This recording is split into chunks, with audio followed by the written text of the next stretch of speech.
I have returned from the land of pleasant living. This is Cory, and it's the O The Anthem podcast. Good afternoon, everybody. It's Rob, or good evening, everybody. It's Rob. And if you follow me on Instagram, you know that I think LA is anything but the land of pleasant living. This is episode 374 of the O The Anthem podcast, coming to you from all over LA. But Cory is there in the hashtag OTA LA studios, high above the 110 freeway in downtown Los Angeles, California. Thank you for joining us. Yeah, thank you for listening on your podcatcher of choice. The easiest way, anchor.fm/O The Anthem. And it won't be the studio over the 110 for long because not very long. The studio is going to uproot here soon enough. And I was going to say upgrade. I guess it is an upgrade. At least everyone involved thinks it's an upgrade. Yeah, I mean, there's a spot in the new apartment for recording studio space. So at the very least, there will be that to look forward to. But I was going to say no more on the freeway. No more. It's going to have to be a whole new tagline because it's overlooking Chinatown. Yeah, deep within Chinatown.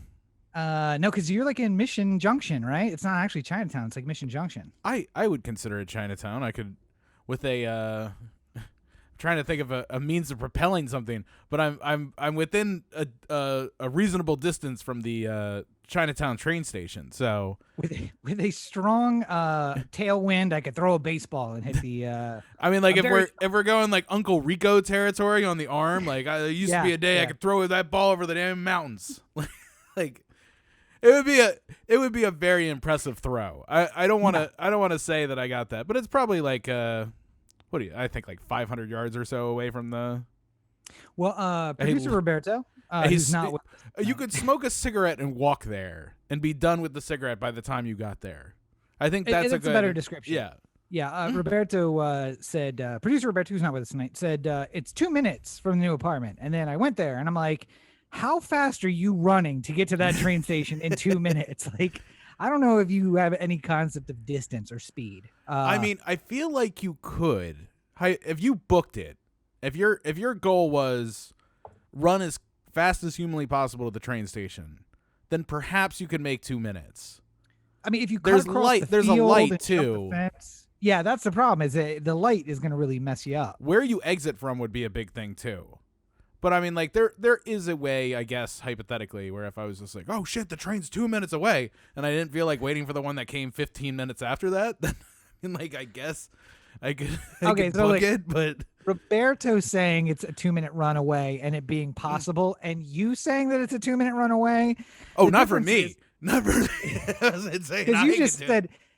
If I said, the train's in 2 minutes, and I imagine you like running for a minute and then stopping and having a cigarette, waiting for the light to change, maybe a cycle or two, and then crossing and then running. And then realizing that I can't finish a cigarette within a certain distance of the train station, so I'm standing like 100 yards away going, this is fucking bullshit.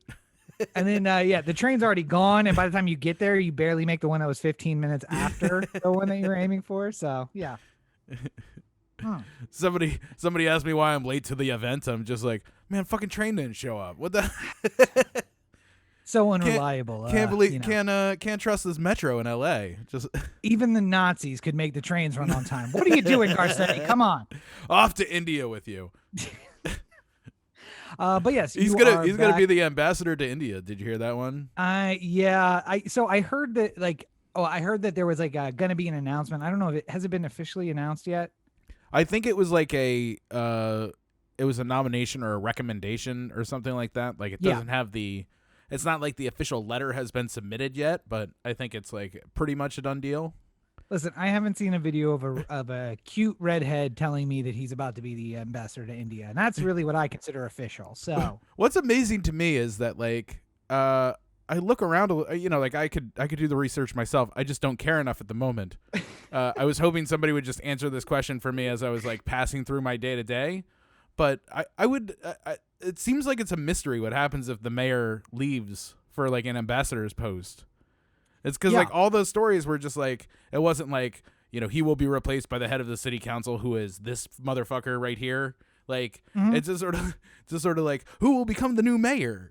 And it's like, it doesn't answer the question. I'm sure there's a line of succession, Like, Well, listen, if Garcetti like stepped in front of a bus today, like who's mayor tomorrow? Like, there's got to be somebody, right? Like, there has to be like if he chokes on a hot dog or something like that, or a California roll. here's the problem. That in Baltimore, they know that mayorship is going to end either in jail or by them fleeing to another position.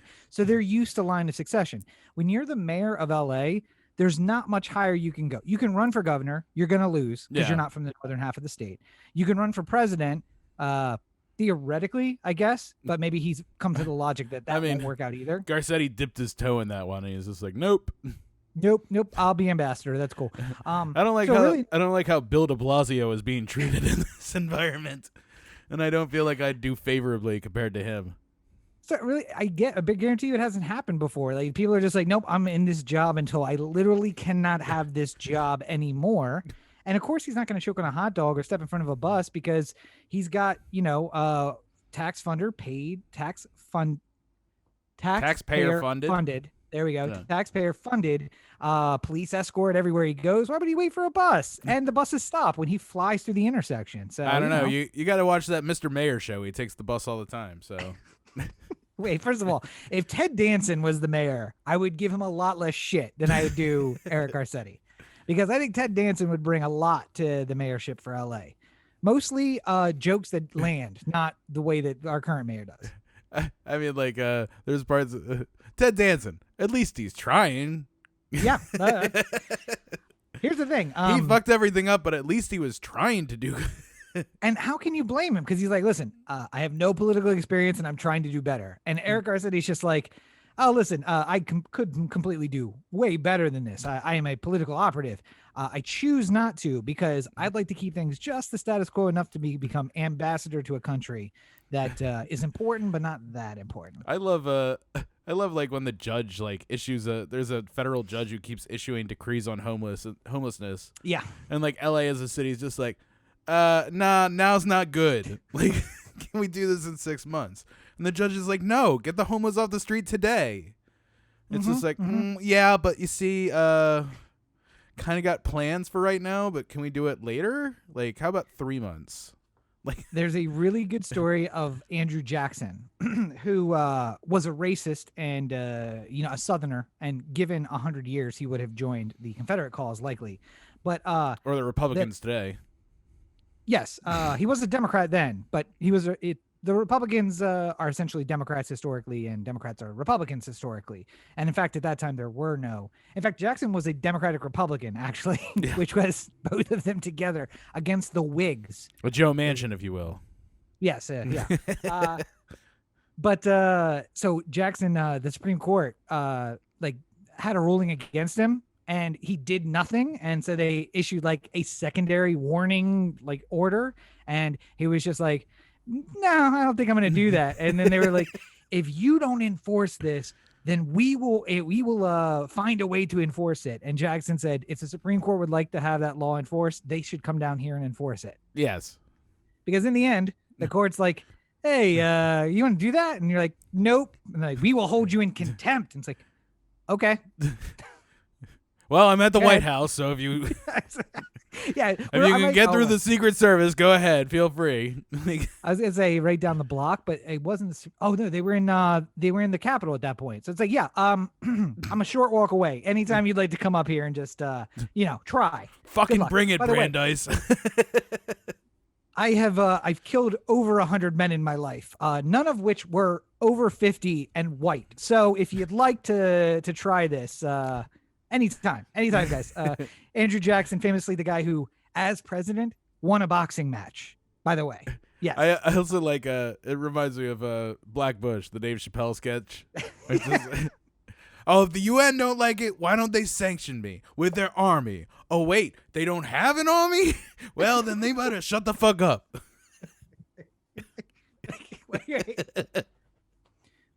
What did you ask me? Man, you see my wife is right here, right? Like, you see her right here. Or the best one, wait, were we? We were talking about the oil and the go. Yeah, say everybody runs. Oil? Oh, but you bitch, you cooking? Oh wait. Zingbu. Listen, aliens are real. Yes, absolutely. We've known for years. And the only reason I'm telling you now is because I'm leaving with them. They're taking me up on their ship. I'm getting out of here. I miss Chappelle. I'm really hoping that at some point he like does like another Chappelle round show's of. back. Oh, I know, but I'm saying like I'm hoping for that joy again. That would be nice to me. I would look forward to that. So did you see Eminem? They're trying to cancel Eminem. Yeah. which one of the things that he did? So that is basically the stories I've read aren't about what he's trying to get canceled for. It's two. It's one, a reaction of like, which I know you're asking yourself, which thing did Eminem get canceled for? And then he put out a freestyle basically saying, you can't cancel me. My whole thing is you can't cancel me. So I think Dave is a little scared because, you know, there's some stuff from Chappelle's show that is not PC now. I mean, I was talking about this with the producer Roberto earlier. I think that if we all honestly look back on our lives, there's probably something somewhere that we've said. Even the good people, even the people who don't have a podcast where they talk about controversial things all the time. I think just normal forever for posterity. The normal people even have things that they regret that they've said out loud, I'm sure, at some point.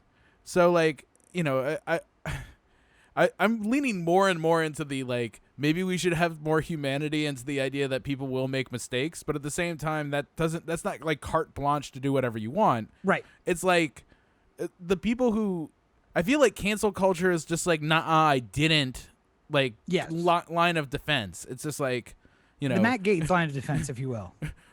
Little Rob, did you cut up all your mom's clothes on the line? Nah, I didn't do it. It's like, okay, Nope. so you did it and you don't feel bad about it and you're just trying not to get caught. So clearly you deserve some sort of punishment for it. As opposed You're standing to like, outside, the clothes are cut up, and you have scissors in your hand. What are we talking about? If you like stood there with the scissors and you like looked at your mom and you're just like, you know what? I don't know why I did this. Something is wrong with me. I'm sorry. Yep. Please forgive me. People are more inclined to do that. I mean, like, you know, I'm not the person I was 5 minutes ago when I cut up all your clothes, Mom. I'm sorry. I'm constantly in a state of growth. If you would forgive me for my But the reason I brought up those two things is I think we can all agree that Chappelle's whole thing is about like pushing the PC culture enough to just be like, listen, can we just make Dave cancel proof? Can we just say, listen, you go do what you think is funny because I'm going to find it funny. And I'm going to know it's a joke and that's fine. And you know what? You make fun of white guys a lot. Like one of my favorite characters is his white news anchor doing news stories. It's amazing. I think that some people just put themselves in the camp of they're doing something so ridiculous that like canceling is not like a term that you would use for them because like part Eminem, part of the shtick is that they're pushing buttons. Like South Park, like could be. I think Trey and Matt could be canceled. Like they could do something themselves that would be, like I'm not trying to wish ill will on them, but if they were Harvey Weinstein this whole time, then I think that will catch up to them. Wait, like, so you're telling me the that show two guys... South Park doesn't necessarily get canceled without like them. Like I don't think South Park does some sort of episode that cancels them.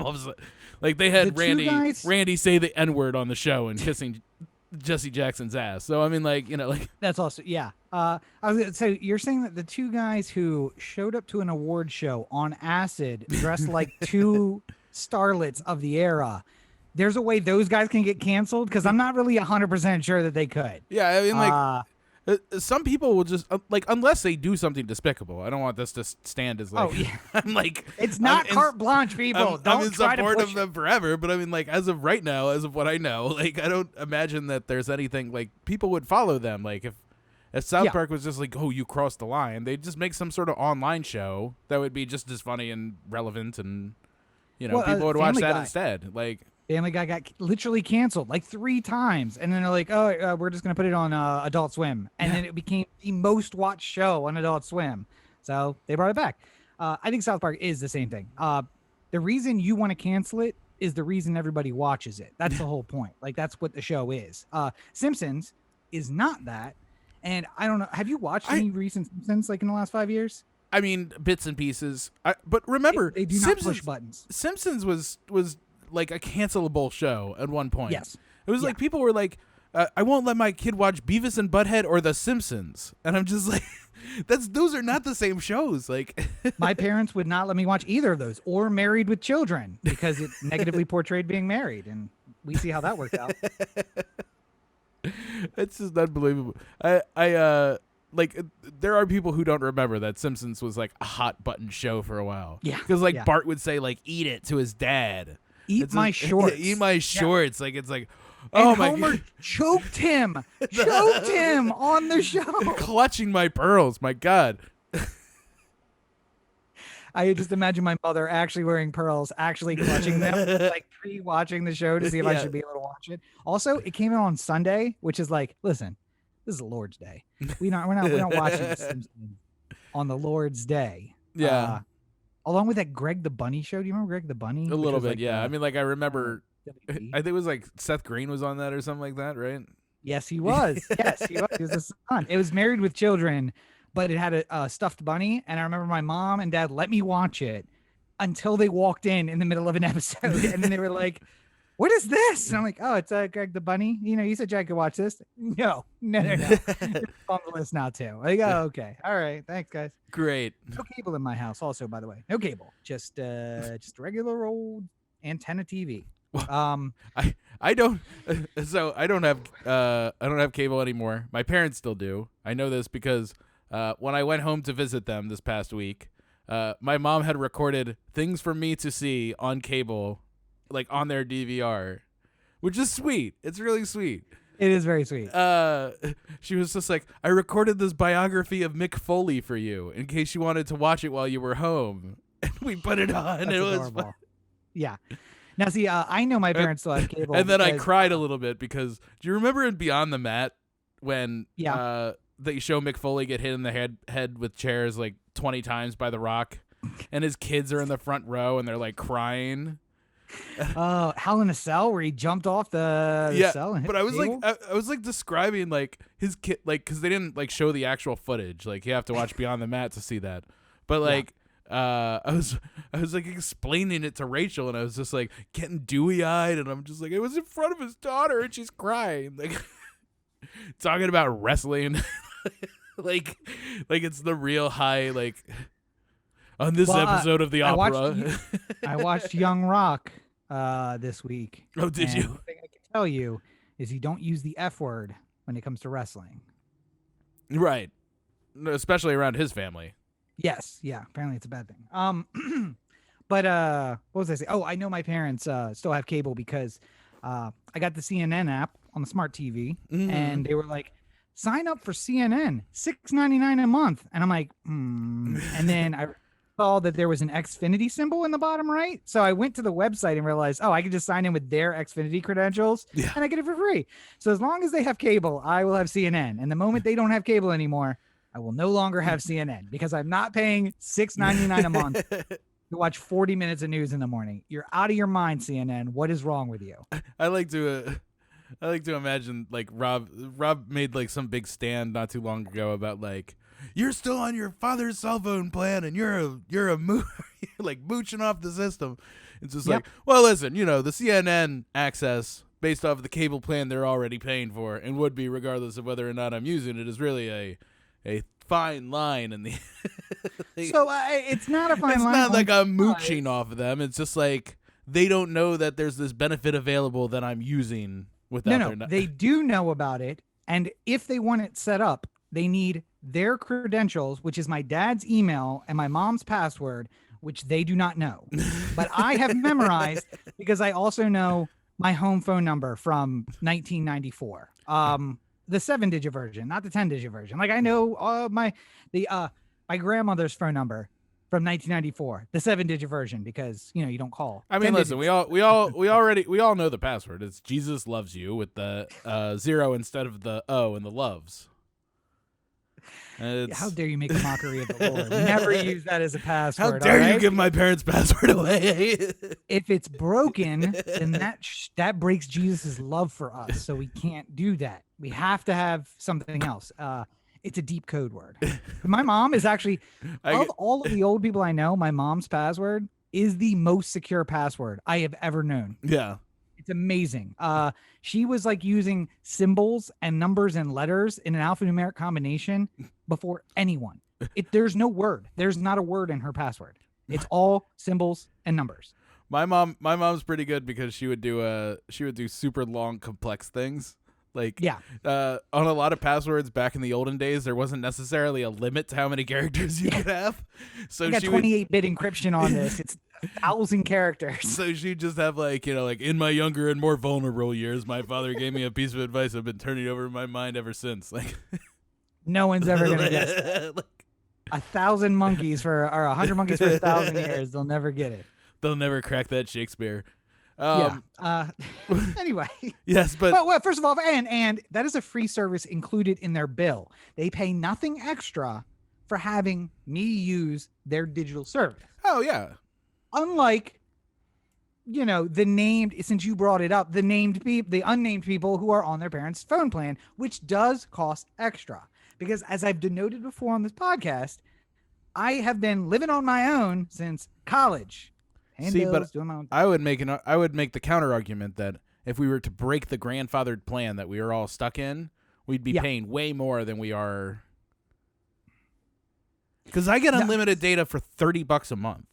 You would be paying more, but your parents use no data. They could get a Cricket plan and be just fine. You're the one. My mom and them would pump up the plan. They use the. It's. I'm not the only one. Let's just put it that way. I'm not the only one who would benefit. Do you think your family would exceed the AARP phone plan if you weren't on it? Yes. You think so? Yeah, probably. I don't know what the plan is at all, so I just like shit on the AARP phone plan, but like. I just assume it's like 2 gigs and like. Yeah, all I know is I use upwards of, like 100 gigs a month some month, so I don't want to get out of my grandfather plan no matter what. I never turn on Wi-Fi unless my phone is broken and I'm using a second phone, and then I have 2 phones, one on Wi-Fi, one on cellular. But speaking about Maryland, since I was back home. Yes. I missed Maryland, and I missed seeing everybody, so it was really nice to go. Rob, you would be going nuts because the masks were not anywhere to be seen, basically. Yeah. You know what I don't miss is everyone's face. I'd like you to cover it, please. Cover your faces. I would say this. I think, there's sort of just generally been for some people, it's been from April of last year of this, like, fuck it, I'm not doing Corona anymore. Yeah. And I think, like, there's a small bit of Maryland, which is like, listen, it's fucking 90 degrees. The humidity is 98%. There's fucking cicadas everywhere. I'm not wearing the goddamn mask. Like, I'm just not doing it. It's one thing too many. I will, like, there's people who are like. If it wasn't a Brood X here, I could do the mask in the heat and the humidity. But cicadas and the mask is too much. You got to get rid of one. I can't do them all. Like. All right, with the humidity Maryland is unreasonable enough at this point. You can't throw in the mask as well. It's just, I won't take it anymore. Listen, God is telling you it's not fit for human habitation and you should leave. That's what I'm saying. It rained in LA today. Yeah, usually when the unusually large insects show up, it's a sign that God is very angry with you. Wait, so you're telling me there's unbelievable heat. The humidity makes the air so thick that you can see it. And there are insects invading all over. Yeah. Oh, also a plague that killed yes. a million people. Maybe God is trying to tell you something. This is not a place where you should be living. Meanwhile, again, it rained in LA today for about 15 minutes, and then it stopped, and then it got up to 85 degrees with 12% humidity, and it was very nice. It was a nice day. It's amazing, too, how many people, like, it'll rain one day in Los Angeles, and people, like, post on, like, Twitter or Facebook, like, oh, my day is ruined. like so spoiled. You had no idea. Like, there are literally locusts descending upon us in Maryland. Like, now, to be fair, like, oh, it was cloudy today. I was going to go to the beach. we are like 1 in 500 probability at this point of the earthquake that will literally kill all of us. So Right. everywhere's got its problems. The weather's beautiful until the building collapses on top of you in a 9.9 earthquake. True. That Yeah. sucks. Or cicadas fucking outside your window, waking you up at 6 a.m.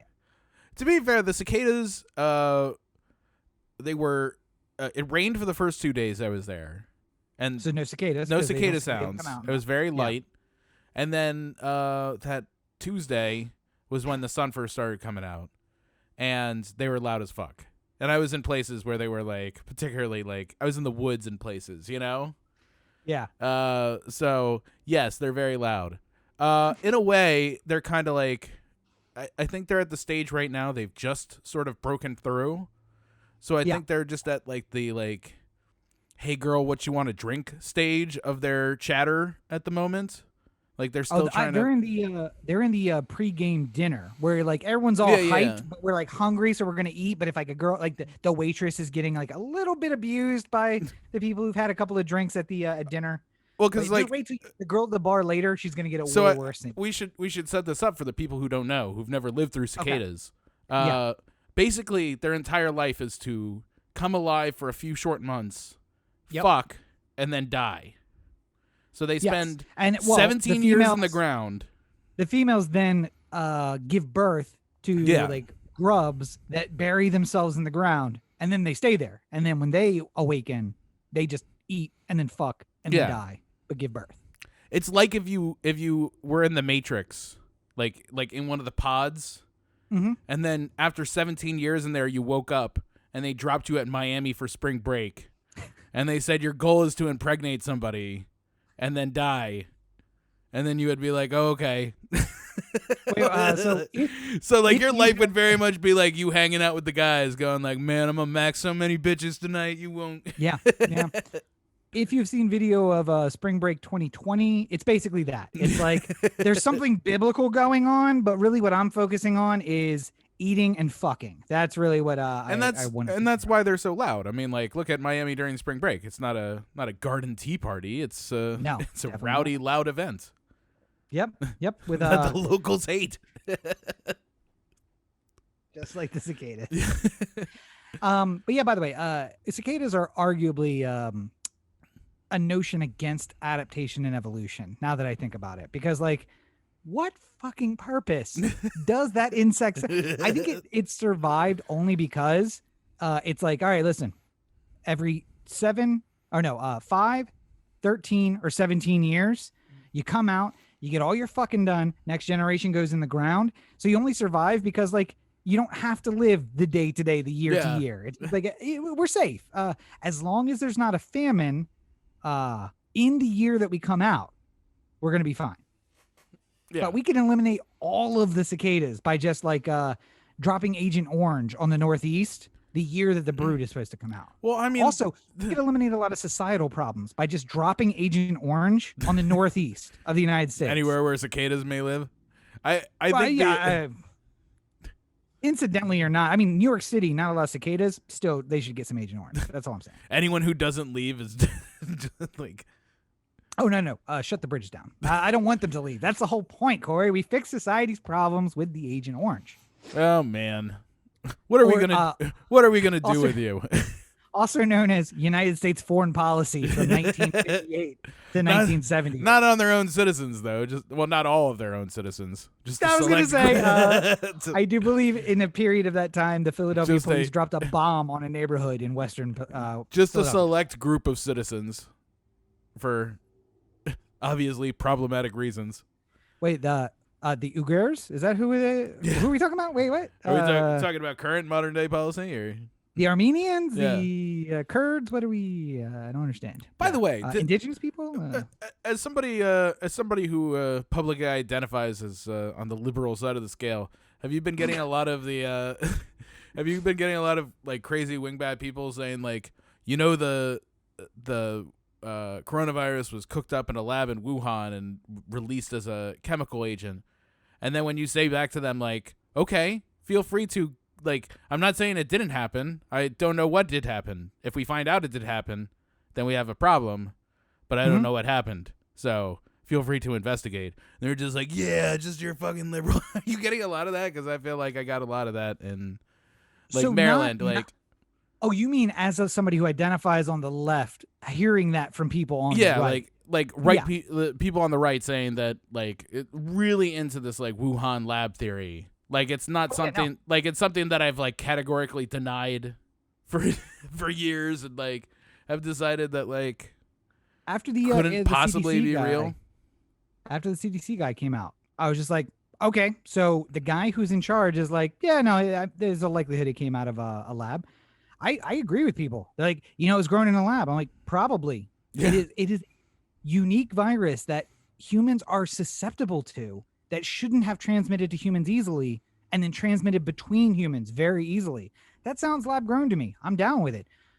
Okay, so I get the pause. They're like, yeah, what you. Of course you would say that. You're just trying to get in my head. I responded with I got it a couple times. I responded every time with I thought it was fake. And then they're just like, well, no, now it's a weapon. I'm just like, oh, so the weapon killed 500,000 people plus. Like now it's cool. Now it's real. Yeah, are we still going to try and keep more people from dying from it? Oh, of course not. Well, listen, I don't know if you've noticed. Like, listen, 254 shootings this year. 254 shootings thus far in the United States in 2021. We are 6 months in. Yeah, 180 days. And some judge just overturned California's AR-45 ban. It's the assault weapons ban. Whatever. AR-15 assault weapons ban. Yes. But assault weapons. Whatever. A federal judge is just like, go have fun. And it wasn't. See, you stop listening to Roberto. He doesn't know shit about shit. All right. He doesn't know shit about fuck. Listen, I read an article. I know what I'm talking about. The judge overturned the federal assault weapons ban, which leaves in place local bans so long as they are strictly written to address a local problem. The problem is the federal government said, we don't like these guns. We're going to ban them. But like California said, gun violence is a problem. The ability to shoot 30 people very quickly is an issue. Therefore, we are going to outlaw the guns that allow you to do that. Now, you can have an AR-15 so long as it's only modified for semi-automatic fire. If you modify for fully automatic fire, it's legal. That is strictly written to address a problem affecting your locality. So it does not fall into the judge's purview. Yeah. You can't say, we don't like those guns. They're outlawed. Federally, because also, by the way, if you're in Alaska, maybe you want to throw a lot of lead downrange if a bear is coming at you. There's a reason to be like, for Alaskans to be like, listen, I get that in the lower 48 you don't hunt with an M16.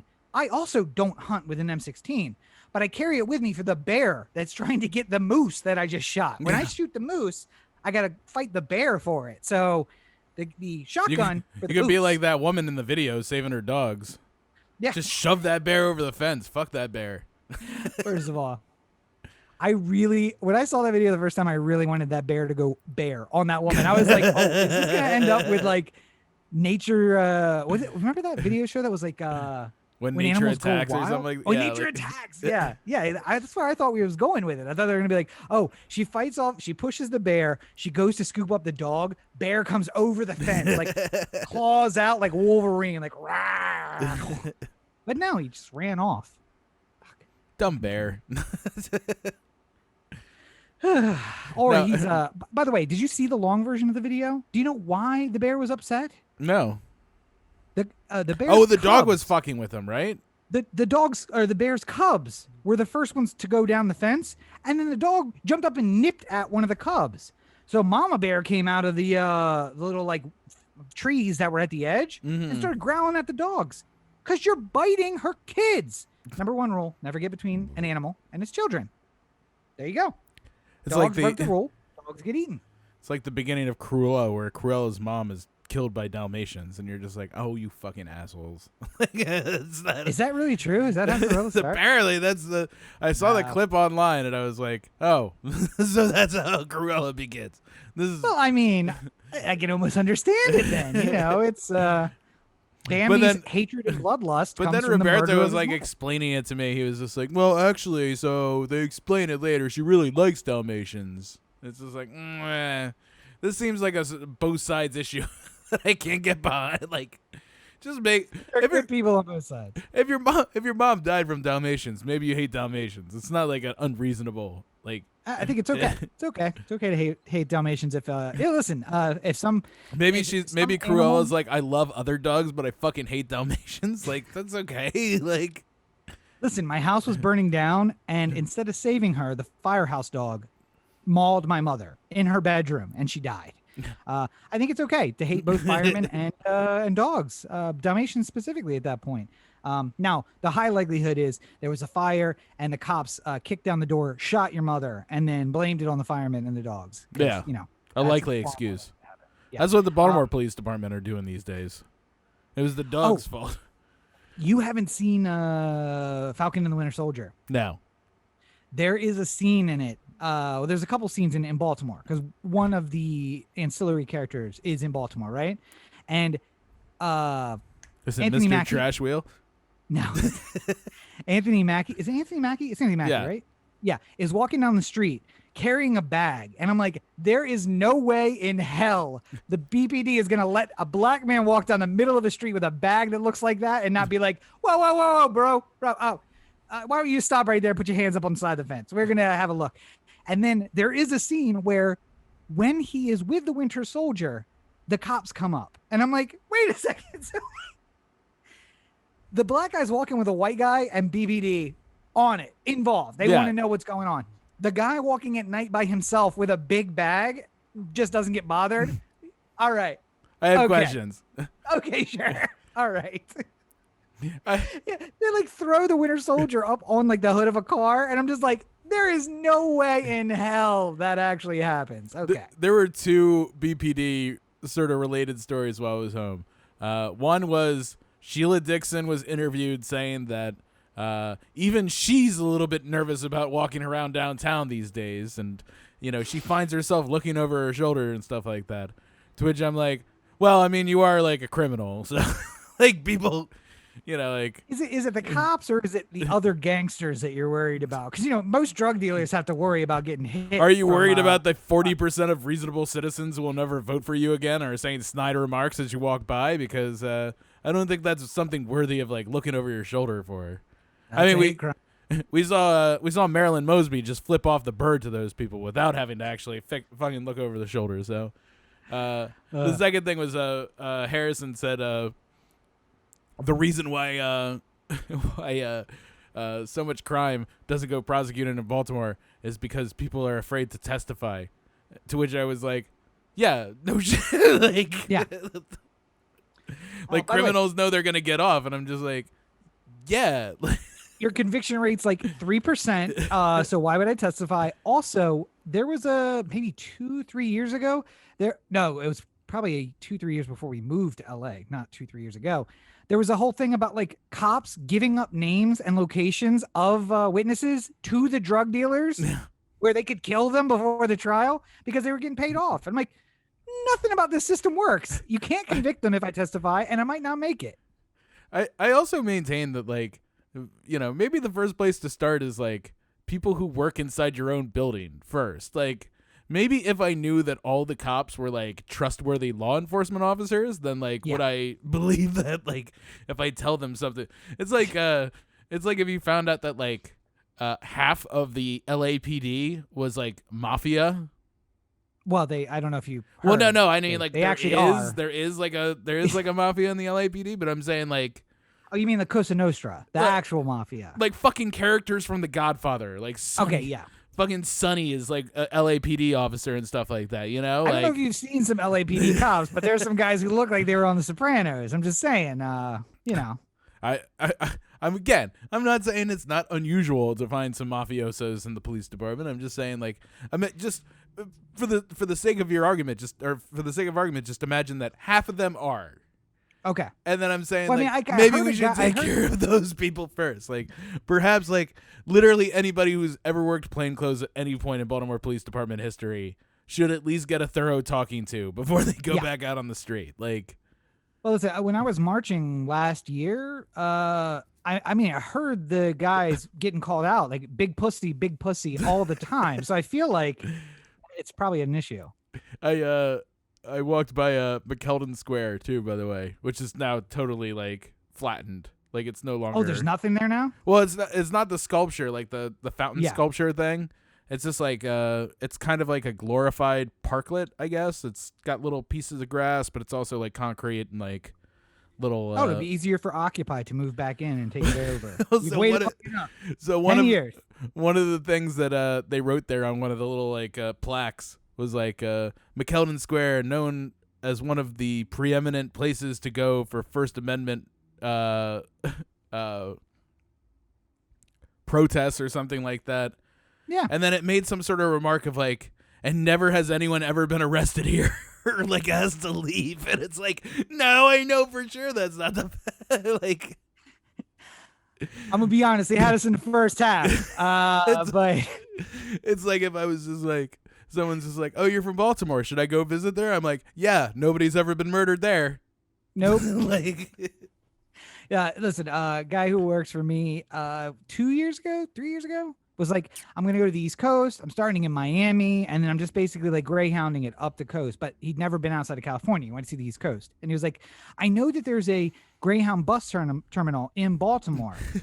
And I have a layover there. And is it gonna be all right? And I'm like, well, first of all, it's not really in Baltimore. It's like outside of the city on 95. You're gonna be fine. Also, don't go into the city.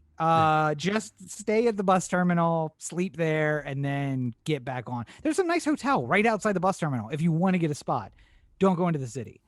Because you're a very innocent guy, and I feel like half the hustlers in the city would smell you getting off the bus and be like, there's a disturbance in the force.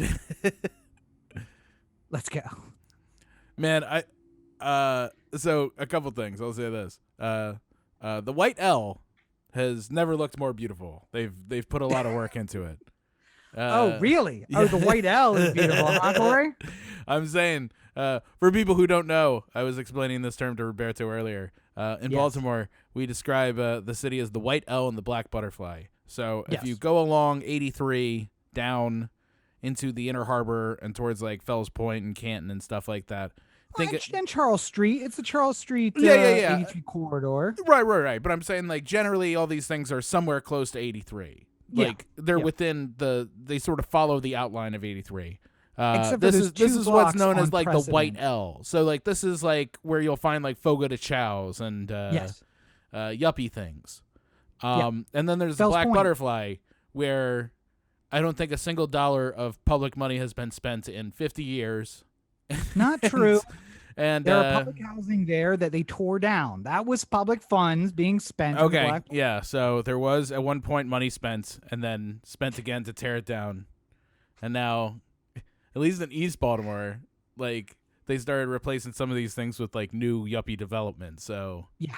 it's not gonna be like fucking Perkins homes anymore. It's gonna be like fucking 1/8 of the unit. the will- Perkins neighborhood with like like classy 2-bedroom townhouses with garages. 1/8 of the units will be kept for low income housing. Okay. So if you make less than $150,000 a year, like 120, you will get access to the low income units there. So those families can move right back. Yeah, I mean like they're just If they replacing can pay.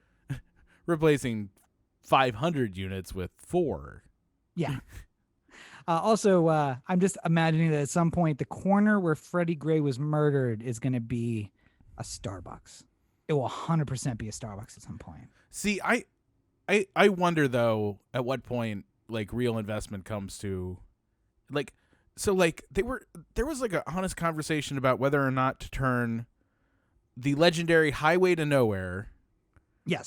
40 West. 40 west of the city into a like real life dirt bike track and park. Like, because like kids will ride the 12 o'clock boys will ride their like dirt bikes and ATVs on city streets, and it's a real big problem for white people. Yeah. And like instead they were just like, well, there's a stretch of road we're not doing anything with. Why can't they just ride it there? By the way, squeegee boys too have not gone away. Still as I'm prevalent sure. as ever. And COVID don't stop the squeegee boys. I almost feel like they have like the sixth sense for what white people from the county are going to get the most unnerved by them approaching their car. And like now it's like you gotta go find those people first or something like that. I don't know. They seem to have like a real sense for like who they were approaching, you know? So here's the question. Do you think if I made up a handheld sign that said I have COVID, and as they approached, I started coughing and holding the sign up against the window, would it discourage or encourage? I mean, probably discourage. Or wait, I'm would they not- give you like, okay, game recognized game. You got me. You got me. All right. I don't know. I mean, like, I feel like there's a lot of things that you could do to discourage somebody from walking up to the car. I mean, the easiest one is just like politely go like, no, like I'm good. Like It's the hand and the Yeah. down nod. Nope. right. And then there was one guy who came up and like, you know, I gave him the like, no, you don't have to worry about it. And then he started anyway, and I was like, you know, like I don't have any cash on me. Like I just don't carry cash anymore.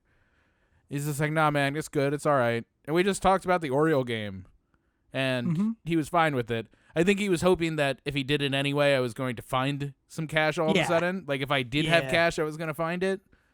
But you also can't be mad at the person who literally doesn't have anything to give you.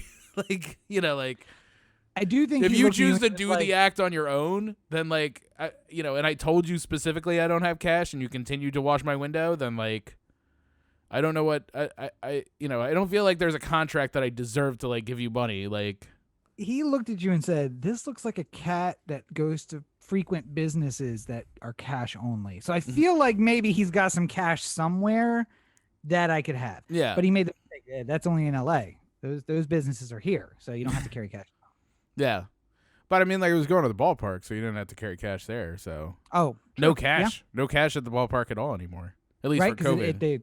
I was gonna say they it's all touch stuff now, right? Because they don't want to Yeah. carry cash. Yeah. All credit cards and stuff. Now wait, did they round all the prices up so it's not like $17.23 for a Mac hot dog? No, it's Of course not. it's all, I can't remember. It's all random prices though.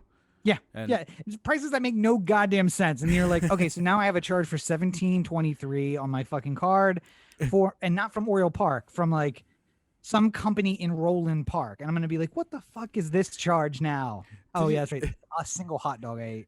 Did you ever see Zach Greinke talking about the guacamole at Chipotle? No, Like he tweeted, like Zach Greinke's an interesting cat for anyone who doesn't know him. He's just like, he's really like introspective and unusual, but like in all the best kind of ways, you know? Like Stephen Wright, if he was a pitcher, like the comedian Stephen Wright. This is Yes. a pitcher Stephen Wright, but like the comedian Stephen Wright. Bald guy does very straight in the face. He had Zach Greinke had a tweet a long time ago where he was just like, when you charged me an extra $1 for guacamole, I was like, it was a worthy investment. But now that you're charging me $1.50, I feel like we've extended the bounds of what I'm willing to pay for this. So I will not be getting any more guacamole on my burrito at Chipotle.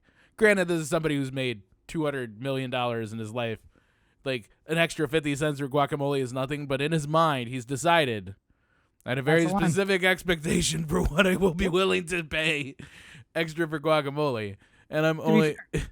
Half the time they charge you, and it doesn't even end up on the fucking burrito, and you're like, what the fuck?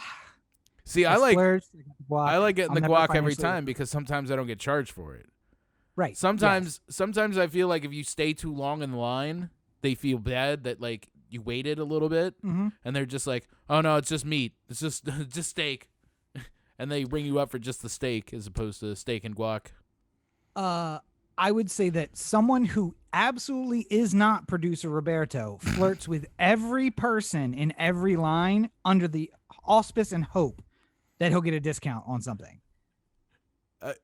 I have a hilarious Rachel story to tell. Oh God! Wait. How does flirting person?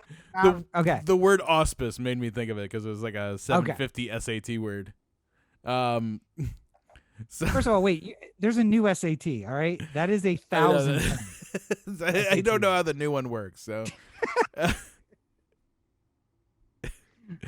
So, I had a little something for breakfast before we left one day.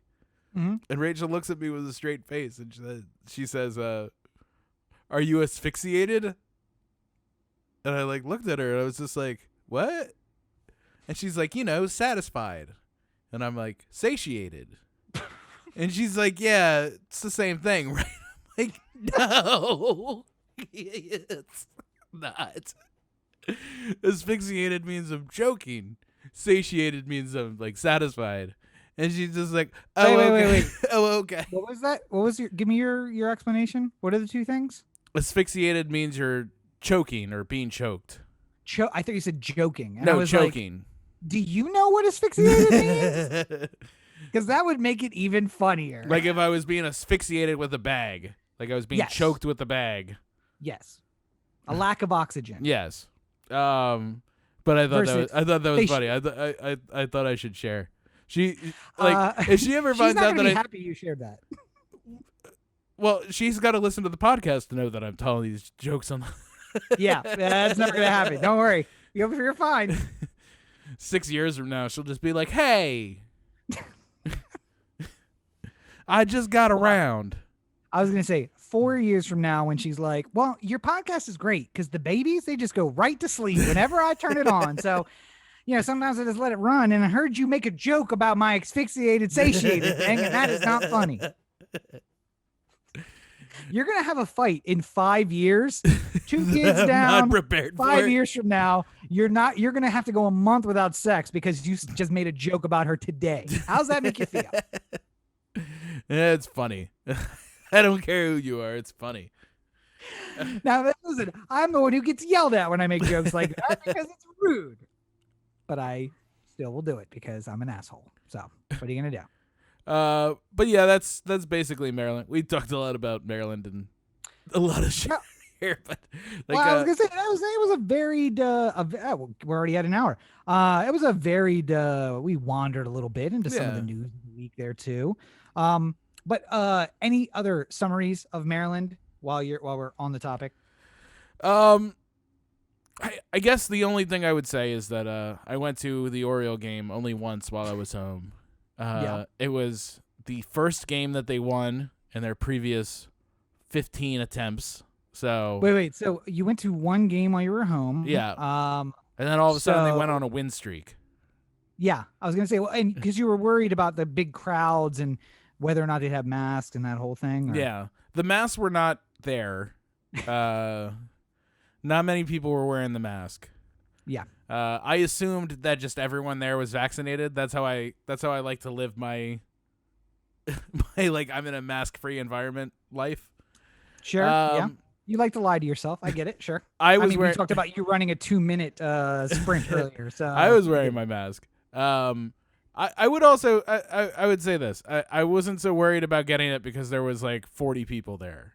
So like it's not like I feel like I've seen church services with more people in it. So during COVID. Yes. Yeah, like fucking April of last year, like mega churches with Joel Osteen and stuff like that. So, yeah, I mean, like, I didn't really feel like endangered there. Well, you certainly didn't feel endangered by the crowd celebrating a win either, based on how they've been playing. Listen, I come back for one game and the whole thing turns around. I don't know what to tell you. So, listen, we have a good record. When we had season tickets, they won nearly every game we went to on the season ticket plan. They went to the playoffs when we were season ticket holders. I mean, like, we leave and then all of a sudden things go off the rails. That's all I'm saying. The wheels have fallen off, and it's because we haven't been there. I mean, like, listen, a charitable donation of season tickets to Cory and Rob, I think, is all that's necessary to, and maybe just Cory. Like, don't limit it to season tickets because, the Orioles, I feel like if you work for the Orioles, you get to see all the games for free. Mm-hmm. And if I moved back to Maryland, I would need employment. So, either season tickets and a private jet to take us there daily and back so I can make it to work. Right. Or I would need a job, a place to live, and the season tickets. But listen, I would say you have the money to spend, but based on the attendance, maybe you don't. I mean, you're paying Trey Mancini $4 million. How much is it worth it you to win? Like, Yeah, I know, right? Like, cut somebody Look. and get that salary. look, me and Rob, we cost half of a Chris Davis. It's not all the money in the world. Like, we can. Listen, not even half a Chris Davis. I mean, I'll take a tenth of Chris Davis. Like, half a Trey Mancini, and I'm there every single day. I don't need that. Half of no, maybe not A, because I don't know what they make in A, but AAA at least. oh Half no, of a AAA. not even there do they make money. The average. Wait, what's the league? So really, prepare yourself for. Oh yeah. Some depressing numbers, but the average minor leaguer makes $15,000 a year. Now, some of these minor leaguers sign for baseball, because then they go and they move, couches and stuff during the rest of the year. So well, yeah, overall they make more. And sleep on people's couches for the rest of the year. Like, there was a great story. I mean, great, like horribly disappointing story, but dystopian, yes, very dystopian story of what the A's minor leaguers were eating, and it was like straight out of Fire Festival. It was like it's like a sandwich with lettuce and tomato and nothing else, in like a plastic container. It's like a pickle. It's like, there you go, athlete. Enjoy. Whoa. You got a pickle? Oh, that's clearly an error. Take the pickles out next time. There's no room in the budget for pickles. Jesus. What am I, a Rockefeller? Yeah. I wouldn't want to be a minor leaguer. But is there a like the manager like the manager at the AA A's organization is just like fucking Scrooge McDuck, or the guy from Oliver Twist who's like, "More?" I was gonna say the other dystopian news, just to touch on it, Amazon introduced the crying coffins in their warehouses too. Did you see that story? No. Oh yeah, so they have places where you can go and reflect, take a moment for your mental health. Now, in order to enter, and I say the crying coffin because it is a 3x3 booth, and I'm trying to imagine how you accommodate sitting in a 3x3 booth. Likely you can't. No. It's a standing booth, right? So it's standing. You have to log in order to use it, and when you log in, you clock out. So they don't pay you to use the time in the booth. And then you are allowed to use it to like center yourself, and like apparently the inside is very calm and helping the mental health of the person who is has shackles on their wrists so that their every moment is timed and they know how to pay them. So after you get out of the crying coffin, then you don't clock out by exiting the booth, or you don't clock in by exiting the booth. You clock in by getting back to your workstation and clocking in. So not only do you not get paid for the time that you're taking a break, trying to, not murder everyone at the Amazon warehouse, right? But then you don't get paid for the time it takes you to walk across the warehouse back to your workstation. By the way, Amazon paid $47 in federal taxes in 2020, and Jeff Bezos was asking the government for $10 billion for one of his programs. Well, listen, that's a let's say more than 47 times increase in what they were paying taxes the year before. So yes, very. I think they saw the negative publicity. Like, we got to pay something this time. How can we pay something? Well, I mean, if we subtract that, you get like $47. It's like a Lucille Bluth. Like, how much could taxes cost? $47. Exactly. But yeah, but Bezos is also quitting. Well, stepping down as CEO, and then apparently he's flying to space. Yes. So, what I think would be really funny is if, while he's gone, we all pretend that Amazon went out of business. Like, in the 2 weeks without His Majesty, Amazon is now bankrupt. You're so much nicer than me, because immediately when I heard that he was going to space, I was like, I have seen a lot of tragedies on the launch pad, and wouldn't it be amazing if the test rocket blew up on the launch pad, and if it was Elon and Jeff Bezos in the fucking rocket, like, we're going to space, bro. Yeah. It was like $200 billion just disappears like that. They never imagined it would be 30 degrees in Florida. And here's the thing. Here's That's why a it's deep funnier. pull. That's a deep pull for people who've never seen Challenger. Here's why it's funnier than Challenger, because now they would absolutely I'm be like, sorry, why it's funnier than Challenger? Like, yes. I feel like almost everything is like by definition is funnier than a tragedy that killed astronaut. I mean, like, you and I have a different sense of humor. That's all I'm saying. But the Challenger astronauts basically were force marched out there. They got on a thing they had no control over. I imagine that Bezos and Musk are on the launch pad and they're like, it's probably too cold to launch. We should scrub it. And Bezos, and they look at each other and they're like, it's going to be like $300,000 to scrub this and do it again. And they're just like, fuck it, let's go. And then it blows up on the pad and you're like, you're worth $200 billion between the two of you. $300,000 is worth your life? Yeah. Good. Fucking good. Yes. The Rolls Royce you drived in cost more than. Yes. Oh, and then if the explosion of the rocket sent a single piece of debris up and we had a perfect camera angle, like low over the fender of the Rolls Royce as this arcing piece of material slams into the hood of the Rolls Royce and blows it up. All right, now I'm just making a Michael Bay movie. I don't know. This is my dreams. I don't know what to tell you. I don't know what else we have today. Any other important stuff we should talk about? I mean, we could have talked about Joe Manchin, but like honestly, I don't know what there is to say about Joe Manchin anymore because I feel like I mentioned Nazis earlier. Like that's basically the same conversation. I feel like the only hope is to just have the vote. Like put the bills up, say Joe, feel free to find 10 Republicans who want to vote for this. And then watch it fail, and then maybe he'll learn something. Like, because then what do you have to go to him after the bill fails, and then say, so what do we do now, Joe? Yeah. And if he's the dumb one with his hat in his hand, then perhaps maybe he'll come up with a solution on his own. Here's the problem. Do you think West Virginia is going to vote for a more liberal Democrat? Oh, absolutely not. So he's just going to be out. Yeah, I mean, like he's not going to win. That's the problem. Brooksy. Hey, came Producer running Brooks in. making an entrance. Yeah, looking very fluffy. coming to say Living hi. his best life. He did love Maryland. I will tell you that. There was so many dogs and yards to play in. I was going to say he hasn't been outside in like 4 months. His whole life. Yeah, he hasn't been outside. No, he's been outside, just not like nearly as much as he was in Maryland. Like every prisoner, he does get yard time. It's very brief, based on whether or not he's been a good boy or not. But then he just got parole. Unfortunately, he violated that parole back in the cell. So now he's stuck. There'll be more yard time when we move to the new place. It'll be closer to the yard.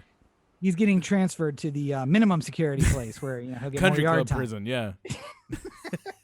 Well, listen, he technically does have a white collar, so he really should be in prison.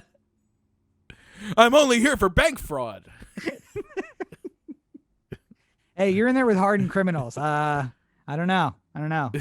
That guy's got a knife on him at all times, and it just always smells like drugs in this place. I don't know why.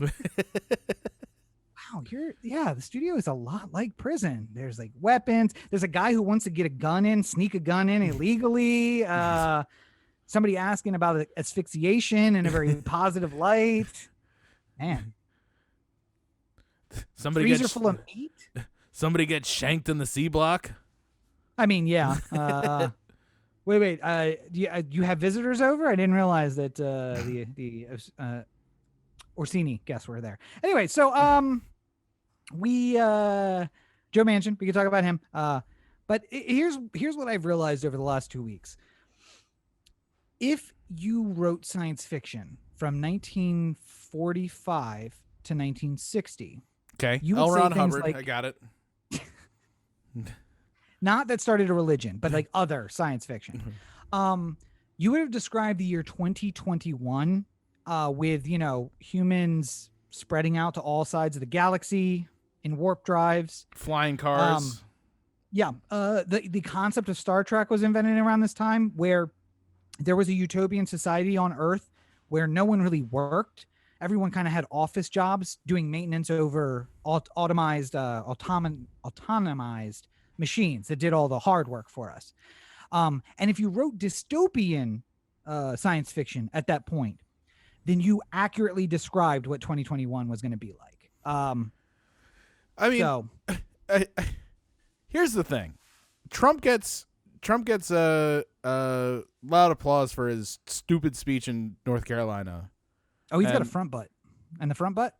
Yeah, I mean, a lot of that was based off of a photoshopped image, so I don't want to. Listen, no. I don't want to take away people's joy, but there's a video. How do you Photoshop that out of a video? Believe me, there's ways. Also, how do you get the folds in the front of the pants? Those are back thigh wrinkles. You and I both have worn suits on many occasions, and those are back thigh wrinkles. Those are back thigh wrinkles. All right. I'm not going to take away this moment from you. I'm just saying that Snopes has already gotten on top of it, so. Oh, it's Snopes? Oh, you believe Snopes? You know who's behind Snopes? No. But you know who's behind Snopes? Big pants. I've never actually worn a diaper in my suit, so I'm not 100% sure how that would affect the wrinkle pattern. I could make it a little different. I don't know. No, but Trump gets applauded again for one of the most incoherent speeches I've heard in a long time, not just from him, but just, in general. And then Brian Kemp at another event gets booed off the stage. Like, if your line is so thin, like that Brian Kemp doesn't make the cut, like, Democrats for the longest time, like, they were just like, all right, well, like, we like AOC, but, there has to be a place in the party for someone like Pelosi because we need that many different types of people to have a majority. Like, there needs to be a wide enough swath of people underneath our party to make it work. And the Republicans are just like, nah, fucking 4 people. That's it. Those are the only ones we like. Like, Brian Kemp is like, listen, I denied voting rights to 450,000 people. Yeah. It wouldn't even have been close if I just let everybody vote, but we took away the vote from a lot of people. I stole the election before that one, personally. I don't know what else. My bona fides are here. I don't know what you need from me. But Benjamin Netanyahu, by the way, is about to be out. Yeah. Because by somebody further to the right, apparently. Hated so much that the party on the left finally was just like looking at the party on the other side of Netanyahu's party, and they're like, he's not going to be that bad. I mean, like, at least we know what we're getting, right? Like, Bibi pretends to be this thing and he's not. So, you want to like link up and get rid of this guy? I mean, we joke, but like, sometimes I feel like if the choices in the Republican primary were Donald Trump again or can of gas and matches. Yeah. Like, I feel like we have to at least give can of gas and matches a try, right? Like, it couldn't be worse. I mean, for you and I, but like, to be fair, if this primary was going to be Ronald Reagan, George W. Bush, and Donald Trump would take it in a landslide. Like, 1980s Ronald Reagan, 2000 George W. Bush, and Donald Trump. And Trump, everyone from the Republican Party would be like, who are these 2 liberals that you're bringing into our party? Yeah, I mean, like, the problem is that the current day Republican electorate would just be like, what are we doing with this Hollywood liberal in our group? Wasn't he part of a union? Communist. Okay. Yeah, we know what that means. Compassionate conservatism? All right. That doesn't sound like a wall to me. Okay. Guest visa program. I have cousins who need to pick fruit for a living. Like, now, they're not going to do that. They're not going to do it because that's demeaning. But they need a job. So don't let those guys come take their job. Yeah. The job that they're not going to do. By the way, George W. Bush spoke Spanish at several of his events. Poorly, but he spoke Spanish. Yeah. I think that would immediately lose him the primary at this point. Like, I don't think that he would be able to compete. His advisor would be like, George, listen, I know you want to do this whole like bringing Latinos into the party. Not the time. Read the room. This is not the election to do that. What we want to do is to stop talking about how you're from Texas and start talking about how you're from Connecticut. You are a white bread, old school, George Washington era white family in America. I mean, listen, if you were any more white, you'd be a Nazi. Just kidding. That guy's a Nazi. But you're close. That's the important thing. I had an idea. Okay. if we got another Bush to run, there is Yeah. another Bush that's running. Jeb's Twins? No, one of Jeb's kids, I think, is running for like Secretary of State in Texas or something like that. I can't remember. Oh, okay. Yeah. Interestingly enough, as part of the campaign goodies that they're giving out, it's beer koozies that talk about how Trump appreciates this guy, this kid of Jeb, who got run over by, like whose father was run over by Trump. Yeah. I think the only way you can make it better is if, like, when you get introduced at events, you have like this like little EDM, like please clap, like playing like a little like. I keep thinking about it like Be More club music though, like please clap, please clap, please clap, you know, like. Yeah, no, my mom's really ugly. Please clap, please clap. My dad's a Zodiac killer. Woo! By the way, that's makes me think of how Arch Manning, who is Peyton's kid. No, the other Manning that didn't make it to the NFL. Oh, his kid. Yeah. Okay. Cooper, I think, was his name. Cooper, yes, the one that doesn't matter. So his kid is. Hey, he sold insurance in the General Tennessee area. He's made a good life. No, you're thinking about Peyton. Peyton's the guy at the insurance. Yeah, I'm sorry. He has a lot how of much jobs. do you hate it? You're an insurance salesman. You struggle your whole life to like be known for insurance, and your brother's like, "Oh yeah, I'm doing a State Farm commercial." Bruh. It's not enough. You don't have enough. You got to take insurance as well. Hall of Fame quarterback, all that sort of stuff. You got to take insurance from me too. I see. No, it's cool. It's cool. We all knew your forehead was big enough for both of us. Anyway, so apparently his kid is like looking amazing at NFL tryouts or whatever workouts. He's a high school kid. I think he's like they're about to go to college somewhere, or he's gonna pick next year or something like that. Pick the they're doing the like draft day, but like the I pick the college day. But I did read a story that was just like, so people were only allowed to see certain parts of the workout. They weren't allowed to be there the whole time. And there's a slight like, is this smoke and mirrors situation? Like maybe he's just a Manning. So we're all like, oh no, he's amazing. And it turns out he's not that amazing. Or as we might call that, pulling an Eli. So, I mean, I feel like if you're a top flight coach, like somewhere in the SEC or something like that, you have means to find out whether or not like there's other footage of him, you know? Yeah. And into including like breaking into his iCloud and finding his own videos. Like for a second, like if you told me that like Alabama hasn't hacked into somebody's computer before, I'd say you're out of your fucking mind. Like there's no way. A lot of black kids that go to Alabama. There's no way this industry that makes millions of dollars where you don't have to pay the athletes doesn't also engage in criminal behavior, because we know that they engage in like the like campaign or like not campaign like finance NCAA. violations. It's like you can't pay the athletes, but there's nothing saying that they can't work at a local car dealership where they just happen to make $10,000 a month. Yeah. Or sitting in the back room and watching YouTube all day. Like I'd say $1,000 an hour where they don't actually work. They're in the back room with the tutor that you also pay for to help them keep their grades up so that they can play. So, you know, and they get to drive one of the Lambos home at the end of the night. Like, listen, it's a different car every day. They just all happen to be luxury cars. I don't know what to tell you. All I'm saying is that if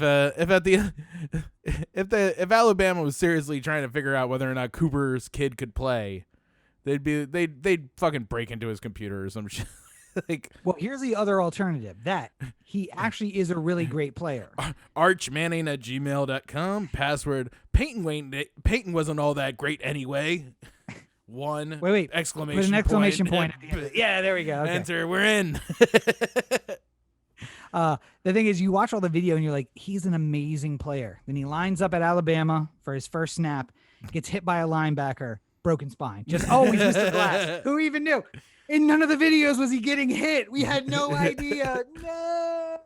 He can throw the ball 90 yards, but his bones break if they're slightly touched. I was wondering why they called him avian bone syndrome.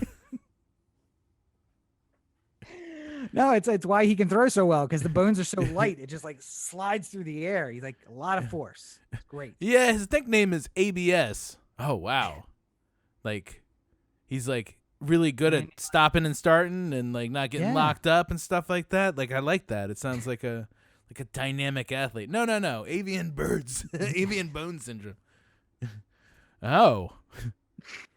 What's that like? He flies down the field. Yeah, let's say. Yeah, let's just go with that. Where's the check? Oh, okay. We'll have another talk in a little while. Just understand, even if he doesn't play for you, you can still sell a jersey that says Manning on the back. That's got to be worth something for your. No, wait, though. It's college. They don't put the names on the back. You can get them on the back, I think. Oh, that's right. See, those of you who don't know, the players don't play with their names on the back. I mean, like you can buy a jersey with their name on the back. You can buy a Lamar Jackson Louisville jersey. Lamar Jackson sees none of the money, but you can buy it all you want. And he never got to play with his name on his back, right? No, he did. Oh, he did. Yeah, that's right. Yeah. Wait, is it Ivy League? There's one of the minor leagues minor leagues, but like a Colonial League didn't allow names on the back, but they did because I know Hofstra did. So but, usually it depended on how much school the program had. Like if you played at like an Alabama or a Clemson or something like that, like they can afford to put New Jersey names on the back of their jerseys every year. Right. But if you play for Hofstra, like they're just giving out that number 1 jersey to whoever wants it every year. Like they don't got time to put a name on the back. Like Little League, I want to be number 15. Looks like it's available. Grab it off the rack there, buddy. Wait, so you put my name on? Nope, you're 15, and up and until you're not 15 anymore. I always liked in like LTRC, like the like rec league baseball.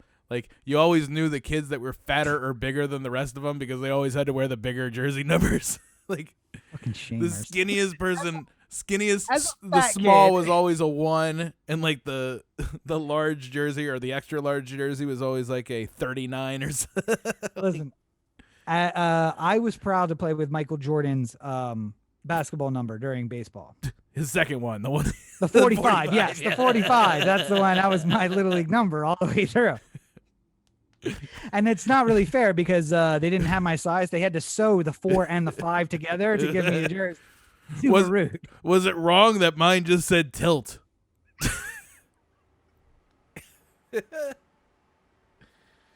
All right. Wait, no, my team colors were red and gray. I just was out there in a Target fucking t-shirt. Like, didn't even have a size for me. Just, hey, Target. Yeah. All right. Big bullseye on my back. You were a skinny kid. You don't get to joke about that, all right? You were a kid. As a kid, you were skinny. You were wearing like number 4. I wasn't that skinny. I was skinny. You were a 5. I'm sorry. Yeah. You weren't the extra small. You were the small. That's right. No, I wasn't the extra. I never actually got to wear 5. So hold on. I wore 21 at one point. It's all a lie. You didn't get to wear number 5. Where'd the 5 come from? Because that's my number. You didn't wear it. Yeah, but that's because I couldn't fit in the 5. Like, so hold on. I try and remember it based off of. So I was, I played for the Giants and I wore 25 because I remember asking my dad who wore number 25 for the Giants, and he said Barry Bonds. I was just like, is he any good? And my dad was like, yeah, he's pretty good. I'm like, good. Good to know. Also, he has a very large round head. You are not at that point. That was before. That was way before. Yeah, that was before. That was way before we got into a big argument in the comments section. And then I was with the Yankees once. I know, shock and awe. I was with the LTRC Why would they even Yankees. Have that team? I don't know. They didn't have other teams, but they had the Yankees, for God's sakes. And I was 21 on that team because I remember I had Paul O'Neill's number. Yeah. So I used to, whenever I got drafted by a team in rec league, I used to follow the person who wore my number in the majors. And I only think there was I was with the Cardinals at one point, and I don't think my number was taken by a major league player. Like I had like 17, and there was Aubrey Huff wasn't playing for the Cardinals at the time or something like that. My league avoided that. I played my first years of senior league for Tri-Gas and Oil. Then later on, I was drafted by Pizza Palace. And I do believe I wrapped up with the Kevin McCarthy presents State Farm Insurance. So like, it's they just avoid that. My Tri-Gas and Oil shirt was red and gray. The State Farm insurance, not red, because Tri-Gas had been supporting a team for like 45 years, so they had red and gray. So I had like a yellow and white State Farm shirt. And Yeah. I just remember how this makes no sense. Like, what is going on with this? But you can't have more than two colors. So I remember I played with the Pirates, and we had yellow and brown jerseys. And I remember even at that point, I was aware of the old Padres uniforms. Yeah. So I remember like when I got the jersey from like the shed that they kept all the jerseys in. It was a thing. You'd show up like you had a time you had to show up at the shed, and then they give you a jersey and you put it on, and if it fit, then it was your jersey. Yeah. I know. By the way, and if you tried to like squeeze into the one, they'd just be like, "Oh, wait a minute, here's a 30 for you." Like, yeah, I would always like grab it and just hold it up against me and be like, this is gonna be embarrassing for both of us. Let's just move up in the numbers, please. One that doesn't resemble a sausage casing, please. But I remember I got the yellow and brown jersey that was supposed to be for the Pirates, and I just like looked at them and I'm just like, why aren't we just the Padres? And they're just like, no. We're the okay. Pirates. I'm like, okay, whatever. Like, okay, yeah, thanks. it's not like I was it's not like I was like trying to overthrow LTRC. I was just asking an honest question. Like I was gonna throw the jersey down and be like, Attica. The senior league teams now in my hometown have boosters, so they get brand new jerseys every single year. They the field now it still has the 30-foot metal monster over in left field that robbed me of my only chance at home runs in senior league, but it's a very much nicer stadium now. Like there's actual grass. It's not just like dead, dying brown filth in the outfield. So it's very nice. I just know that anyone listening to this who played senior league, after 2000, they're like, the shed with the shared shirt? No. I go out and grab my Amazon package where my jersey with my name on the back, the 4 of them, because, sometimes we play twice a week. So yeah. Laundry. I get the 4 out of the bag. And then my pants and my cleats and the gloves, the batting gloves, they get delivered the next day usually because it takes a little longer for those. So, like just watching the games and I'm like, fancy jerseys, the cleats that match the jerseys. Yeah. Some other guys rock the stirrups because, You throwback. have to. No. You don't in senior league now. They wear the long pants. Oh, I know, but I'm saying like I always wore the stirrups, and if I got a call today, yeah, saying like, Cory, it's the Baltimore Orioles. We're in desperate need of someone just like you to play for our team right now. We decided it couldn't get worse. We remembered that you tried out a few years ago. We're trying to make some dreams happen. Are you willing to work for free? Listen, can't get the first overall pick without losing some games. So how do you feel? I feel about playing some second base for us. How are you guys feeling about the rest of the season? Oh, we got a ringer, but to the playoffs? No, to the first draft spot. That's where our goal is right now. What's the beer vendor doing out on the field? Oh no, that's our new second baseman. How's it going? Yeah. You thought Ty Wigington was as low as we could go. You thought incorrect.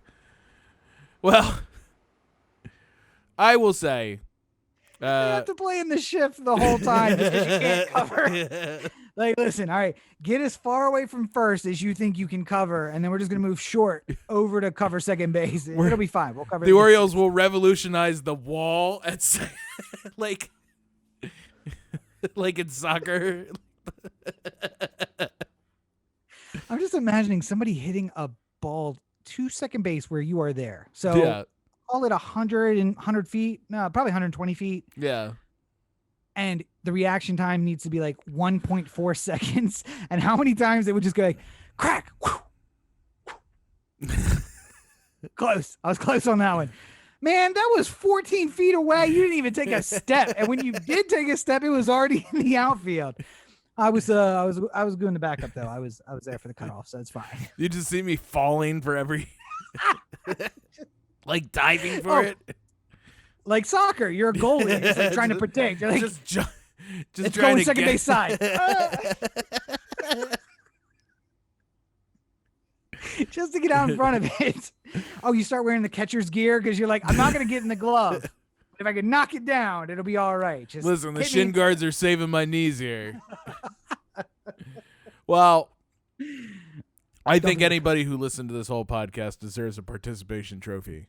And the place where you can go get it engraved, OTheAnthem.com, Cory to OTheAnthem.com, O The Anthem on Facebook, Twitter, Instagram, and the listener line, 443-219-7595. What's the number again? 443-219-7595. You can find more of me on the website, CoryBakerFilmmaker.com, Facebook.com/CoryBakerFilm, and add Legends to be 5 on Twitter, Instagram, TikTok. New content. Last month was Mental Health Awareness Month, so I figured in classic ADHD fashion, I would make a video about that and put it up late. So look forward to that. All right, so are we gonna get your Pride video next month? Is that what you're saying? Yeah, I mean, I should just do one at the end of this month, like talk about all the great LGBTQ content that I've worked on over the years. You really know how to capture an audience, just like hitting it's the nail while it's hot. What's the saying with the capture the cat by the tail? All of those things. We don't do that anymore, Rob. We don't do. Are you looking to be canceled? Because if that's what gets me canceled, I'll take it. I mean, like, listen, I will accept the cancellation. Do not look at any of the older episodes. Let's just assume it's the cat by the tail comment, and we'll be done.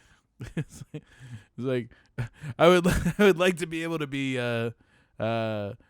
immune from further prosecution if I accept the terms of this deal. Yeah, I want to go for a Louis C.K., not Harvey Weinstein. So if it's the cat by the tail, I think I can recover. I'll come out and do some shows, in like 5 years. It'll be fine. Put it on my own website and say I sold 1 million. It'll be fine. Yeah. It'll be fine. Maybe there'll be a pandemic. Everybody will forget. But if you're a Weinstein, that's no coming back from that. Nope.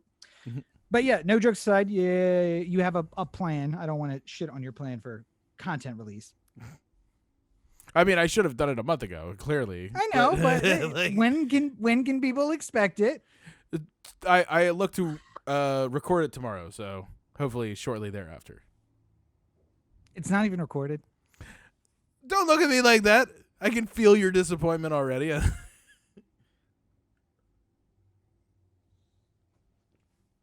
It's going to be from the heart, though, so it won't take that.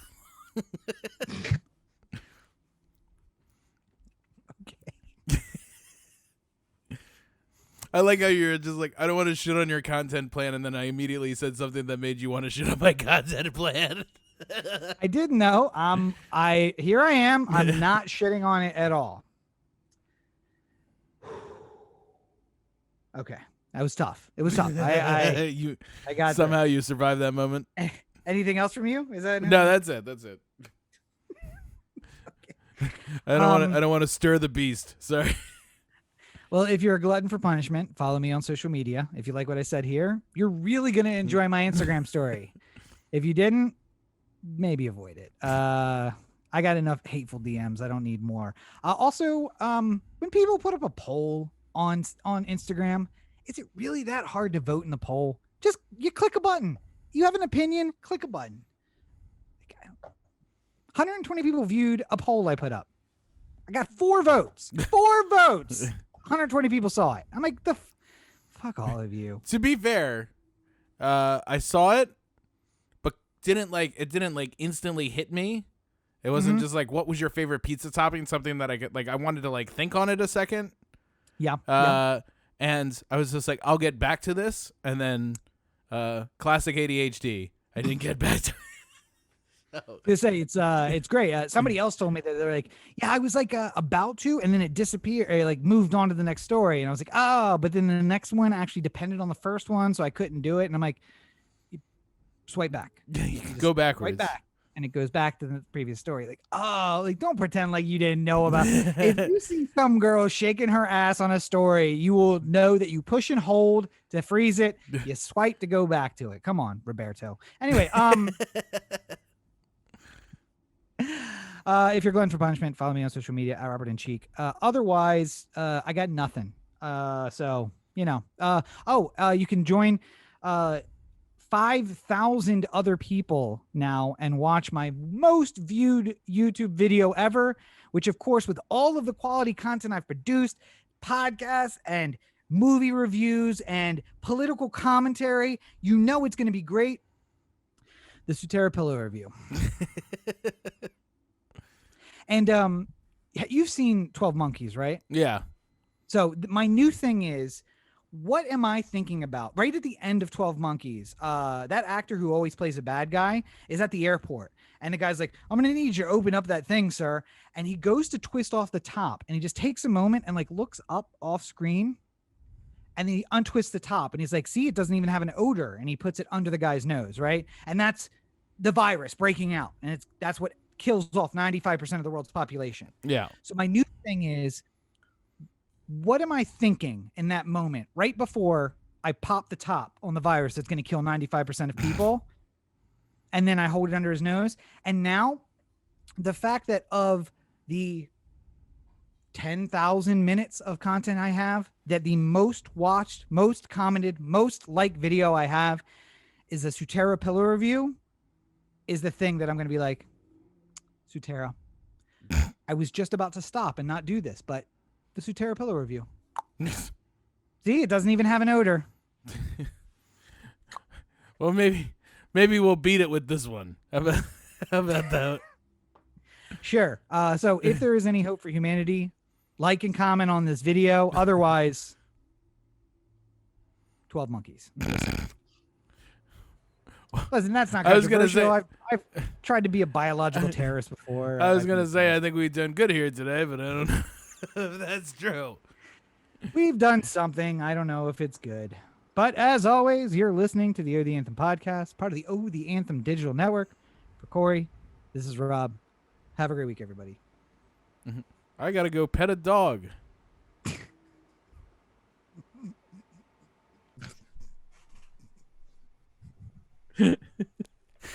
So, just after what's the dialogue after the movie? What would you call that? Or after a book? Like a postscript? Yeah, the postscript. Yeah. I talked to my nephew. We FaceTime every now and again, and that is how he would end one of our calls. Uncle Rob, I love you. We'll talk soon. I got to go pet a dog. And it just disappeared. After, by the way, like walking up to the Facebook portal and calling me. And now I'm having a conversation. My sister doesn't even know we're talking, but he's just like, I got to go pet a dog. And he's gone. And then I'm just like, hello? Hello? I don't want to hang up in case you come back. Hello? Oh, there must have really been a dog. Okay.